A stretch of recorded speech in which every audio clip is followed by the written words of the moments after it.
Hi friends, ಎಲ್ಲರಿಗೂ good morning. ಇದು ನನ್ನ ಮೋಗ್ರ ಮಲ್ಲಿಗೆ ಗಿಡ ನೋಡ್ರಿ. ಇದು ದುಂಡು ಮಲ್ಲಿಗೆ ಗಿಡ. ಇದರಲ್ಲಿ ಪ್ರತಿ ಒಂದು ಇದರಲ್ಲಿ ನೋಟ್ಸಲ್ಲಿ ನೋಡ್ರಿ ಈ ಥರ ಚಿಗುರು ಬರ್ಲಿಕ್ಕತ್ತದ. ಸೊ ಈ ಥರ ಚಿಗುರು ಬರ್ಲಿಕ್ಕತ್ತದೆ. ಆ ಚಿಗುರು ಬಂದು ಆ ಚಿಗುರಿಂದ ತುದಿಲೆಲ್ಲ ಆಲ್ರೆಡಿ ಹೂಗಳು ಈ ರೀತಿ ರೆಡಿ ಆಗ್ತಾಯಿದ್ದಾವೆ. ಇದು ಇನ್ನೂ ಚಳಿಗಾಲನೇ, ಯಾಕಂದರೆ ನಮ್ಮ ಹತ್ರನೂ ಫೆಬ್ರವರಿವರೆಗೂ ಸ್ವಲ್ಪ ಚಳಿ ಇದ್ದೇ ಇರುತ್ತಾ. ನೋಡ್ರಿ ಬಂತು ಆಲ್ರೆಡಿ ಫ್ರೆಂಡು. ಸೊ ಇದು ಚಳಿ ಇದ್ದೇ ಇರುತ್ತೆ ಅಂದ್ರೂ ಕೂಡ ಹಿಂಗೆ ಬೇಸಿಗೆ ಹೂಗಳು ಬರ್ಲಿಕ್ಕೆ ಸ್ಟಾರ್ಟ್ ಆಗ್ಯಾವ. ಸೊ ಇದಕ್ಕೆ ಏನು ರೀಸನ್ನು ಅಂತ ನಿಮಗೆ ಹೇಳ್ತೀನಿ ನಾನು. ಸೊ ಇಲ್ಲಿ ನೋಡ್ರಿ ಎಲ್ಲ ಕಡೆ ಚಿಗುರು ಬಂದದೆ. ಚಿಗುರು ಬಂದಲ್ಲೆಲ್ಲ ಈ ಥರ ಹೂಗಳು ಬರಲಿಕ್ಕೆ ರೆಡಿ ಆಗ್ಯಾವ. ಗಿಡ ತುಂಬ ಚಿಗುರಿದೆ. ನಾನು ಇನ್ನೂ ಕಟ್ಟಿಂಗ್ ಮಾಡಬೇಕು, ಇದನ್ನು ರಿಪೋರ್ಟ್ ಮಾಡ್ಕೋಬೇಕು ಅಂತ ಅಂದ್ಕೊಂಡಿದ್ದೆ. ಬಟ್ ಅದಷ್ಟರಲ್ಲಿನೇ ಇವು ಹಿಂಗೆ ಚಿಗುರು ಬಂದಲಿಕ್ಕೆ ಮತ್ತು ಹೂ ಬರಲಿಕ್ಕೆ ಸ್ಟಾರ್ಟ್ ಆಯಿತು. ನಾನು ಅದಕ್ಕೆ ಈ ಕಟ್ಟಿಂಗ್ಸ್ ಏನು ಮಾಡ್ಲಿಕ್ಕೆ ಹೋಗಲ್ಲ. ನೋಡ್ರಿ ಪ್ರತಿ ಒಂದು ಇದ್ರಾಗು ಮೇನ್ ರೀಸನ್ ಏನಪ್ಪ ಇದು ಅಂತಂದರೆ, ಇನ್ನು ನೀವು ನಿಮ್ಮ ಹತ್ರ ಈ ಥರ ಯಾವುದೂ ಆಗಿಲ್ಲ ಅಂದರೆ ನಂದು ಇನ್ನೊಂದು ಗಿಡ ಇದೆ, ಇದರಲ್ಲಿ ಅಷ್ಟು ಆಗಿಲ್ಲ. ತೋರಿಸ್ತೀನಿ ನಿಮಗೆ ಯಾಕಂತ ಹೇಳಿನೂ ಹೇಳ್ತೀನಿ. ವಿಡಿಯೋ ಪೂರ್ತಿ ನೋಡಿರಿ. ಇದರಲ್ಲಿ ಅಷ್ಟು ಚಿಗುರಿಲ್ಲ ಮತ್ತು ಹೊಸ ಎಲೆಗಳಿಲ್ಲ, ಮೊಗ್ಗಿಲ್ಲ, ಏನಿಲ್ಲ. ಸೊ ಇದನ್ನು ಈ ಕಂಡೀಷನ್ನಾಗೆ ಎಲ್ಲರದ್ದು ಆಲ್ಮೋಸ್ಟ್ ಇರುತ್ತೆ 90%. ಸೊ ಇನ್ನು ಮುಂದೆ ಈ ಥರ ಚಿಗುರು ಬರುತ್ತಾ. ಮತ್ತು ಇದಕ್ಕೆ ನಾವು ರಿಪೋರ್ಟ್ ಮಾಡಿಕೊಂಡು ಗೊಬ್ಬರ ಎಲ್ಲ ಹಾಕ್ಕೊಂಡು ಕಟ್ಟಿಂಗ್ ಎಲ್ಲ ಮಾಡಿಕೊಂಡ್ರೆ ಇದು ಈ ಬೇಸಿಗೆ ಮುಗಿಯೋದ್ರೊಳಗೂ ನೀಟಾಗಿ ಇದರಲ್ಲಿ ಹೂವು ಬರ್ಲಿಕ್ಕೆ ಸ್ಟಾರ್ಟ್ ಆಗ್ತಾವೆ. ಸೊ ಇದು ಇದ್ರದ್ದೊಂದು ಪೀರಿಯಡ್ ಅಂದರೆ ಈ ರೀತಿ ಇದ್ರದ್ದೊಂದು ಲೈಫ್ ಸೈಕಲ್ ಇದು. ಸೊ ಗಿಡಗಳ ಎಲೆ ಉದುರಿಸುತ್ತಾ, ಆಮೇಲೆ ಸ್ವಲ್ಪ ದಿವಸ ಆದಮೇಲೆ ಚಿಗುರು ಬರುತ್ತಾ, ಆಮೇಲೆ ಹೂ ಬರ್ತವೆ. ಸೊ ಪ್ರತಿಯೊಂದು ಗಿಡದ ಇದೊಂದು ಸೈಕಲ್ ಇದೇ ಥರ ಆಗಬೇಕದು.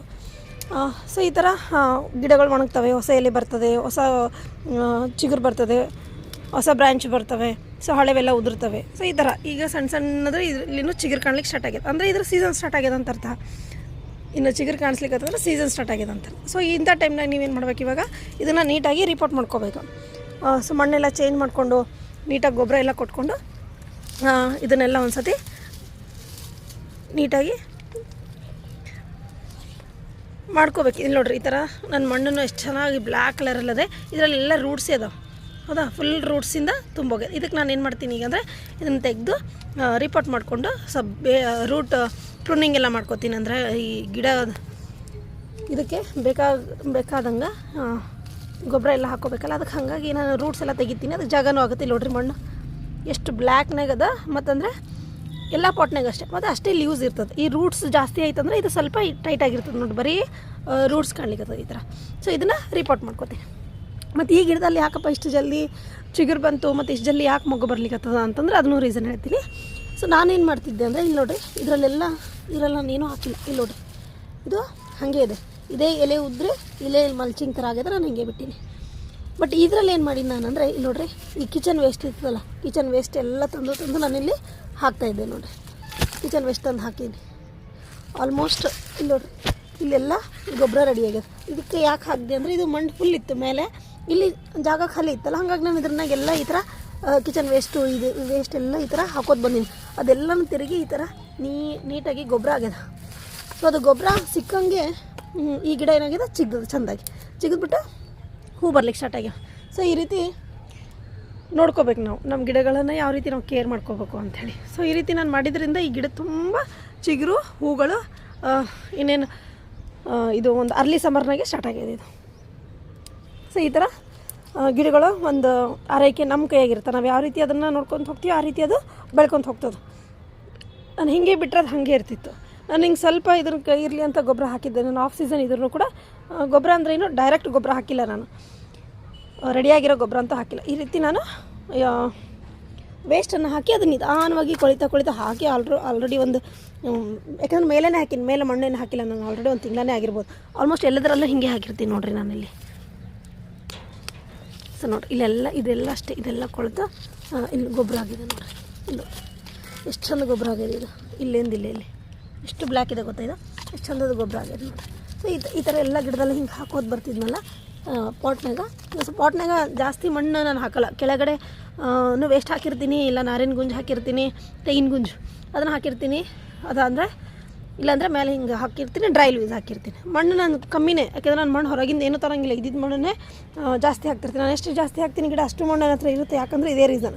ಸೊ ಇದರಲ್ಲೂ ನೋಡ್ರಿ ಹೊಸ ಚಿಗುರು ಹಿಂಗೆ ಬರ್ಲಿಕ್ಕೆ ಕಾಯಿನೂ ಇದೆ ಆಲ್ರೆಡಿ.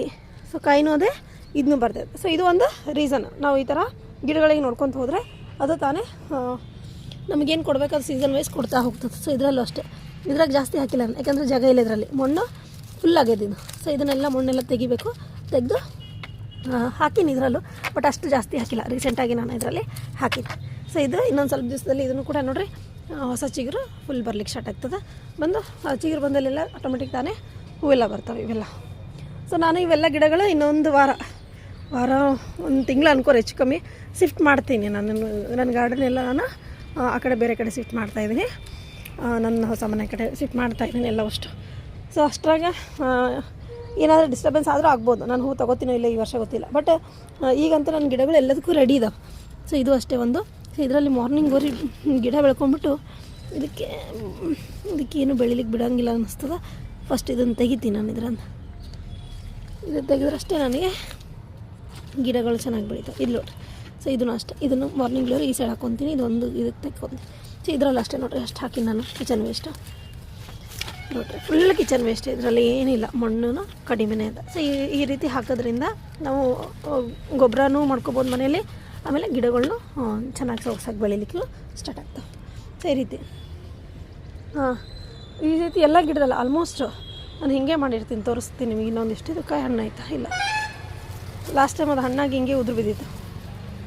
ಆಫ್ ಸೀಸನಾಗೂ ಈ ಥರ ಕಾಯಿ ಬರಲಿಕ್ಕೆ ಏನು ಕಾರಣ ಅಂದರೆ ಇದೆ ಗೊಬ್ಬರದೇ ಕಾರಣ. ನೋಡಿರಿ ಹೂ ಬರ್ತಾವೆ, ಅಲ್ಲಿ ಆಲ್ರೆಡಿ ಒಂದು ಕಾಯಿ ಆಗಿತ್ತಲ್ಲ, ಅದೂ ಚೆಂದಾಗಿದೆ, ದೊಡ್ಡ ಸೈಜಾಗಿ ಬರಲಿಕ್ಕೆ ಹೌದಾ. ಸೊ ಇದೆಲ್ಲ ಮೇನ್ ಕಾರಣ ಅಷ್ಟೇ. ಗಿಡಗಳಿಗೆ ನಾವು ಈ ಥರ ನೋಡೋದ್ರಿಂದ. ಇಲ್ಲಿನೂ ಅಷ್ಟೇ ನೋಡಿರಿ, ಕಾಯಿ ಇದೆ, ಹೂವು ಇವು ಇಲ್ಲಿ ನೋಡ್ರಿ. ನನಗೆ ಆಶ್ಚರ್ಯ ಆಗುತ್ತಿದ್ದೆಲ್ಲ ನೋಡಿದಾಗ ಎಷ್ಟಿದಾವೆ ಗೊತ್ತಾ, ಒಂದೊಂದು ಲೀಫಿಗೆ ನೋಡ್ರಿ ಇಲ್ಲಿ ಸುಮಾರು 15-20 ಒಂದೊಂದೇ ಇದರಲ್ಲಿ ಈ ಥರ. ಸೊ ಇದೆಲ್ಲ ಏನು ಕಾರಣ ಅಂದರೆ ಅಲ್ಲಿ ನೋಡಿರಿ ಎಷ್ಟೊಂದು. ಇದಕ್ಕೆಲ್ಲ ಏನು ಕಾರಣ ಅಂದರೆ ಚಿಗುರು ಹಾಗೆ ಇದೆ. ಮೇನ್ ಅಂದರೆ ನೋಡಿರಿ ಒಳಗಡೆ ನಾನು ಕಿಚನ್ ವೇಸ್ಟ್, ಒಳಗಡೆ ಏನೂ ಇಲ್ಲ, ಬರೀ ಕಿಚನ್ ವೇಸ್ಟ್ ಇದೆ. ಕುಕ್ಕಡಾಗಿರ್ಬೋದು, ಅನ್ಕುಕ್ಕಡ್ ಇರ್ಬೋದು, ಎಲ್ಲನೂ ಹಾಕಿರ್ತೀನಿ ನಾನು, ಮಿಕ್ಸ್ ಮಾಡಿ ಹಾಕ್ತೀನಿ. ಸಪ್ರೇಟ್ ಹಾಕಲ್ಲ, ಬರೀ ಕುಕ್ ಮಾಡಿದೊಂದು ಹಾಗೆ ನಾನು ಹಾಕೋಂಗಿಲ್ಲ. ಸೊ ಮಿಕ್ಸ್ ಮಾಡಿ ಹಾಕಿರ್ತೀನಿ. ಸೊ ಅದು ಬ್ಯಾಲೆನ್ಸ್ ಆಗಿರ್ತದೆ. ಆಮೇಲೆ ಬೇಸಿಗೆಯಲ್ಲಿ ಹಾಕಬಾರ್ದು, ಮಳೆಗಾಲದಲ್ಲಿ ಕಂಟಿನ್ಯೂಸ್ ಮಳೆ ಇದ್ದಾಗ ಹಾಕಬಾರ್ದು, ಉಳಿದ ಎಲ್ಲ ಟೈಮ್ನಲ್ಲಿ ಹಾಕ್ಬೋದು. ಇಲ್ಲಿ ನೋಡ್ರಿ ಈ ಥರ ಫುಲ್ ಬೇಸಿಗೆ ಇರ್ತದಲ್ಲ, ಪೀಕ್ ಟೈಮ್ನಾಗೆಲ್ಲ ಹಾಕಕ್ಕೆ ಹೋಗ್ಬಾರ್ದು. ನಾನೇನು ಇಲ್ಲಿ ಚಳಿಗಾಲಲ್ಲ, ಸೊ ಬಿಸಿಲು ಇರುತ್ತಾ ಅಂಥೇಳಿ ನಾನು ಬ್ಯಾಲೆನ್ಸ್ ಆಗುತ್ತೆ ಅಂಥೇಳಿ ಹಾಕಿದ್ದಷ್ಟೇ ಇದು. ಸೊ ಅದು ಇನ್ನು ಸೀಸನ್ ವೈಸ್ ಬಂದಾಗ ಈ ರೀತಿ ನಮಗೆಲ್ಲ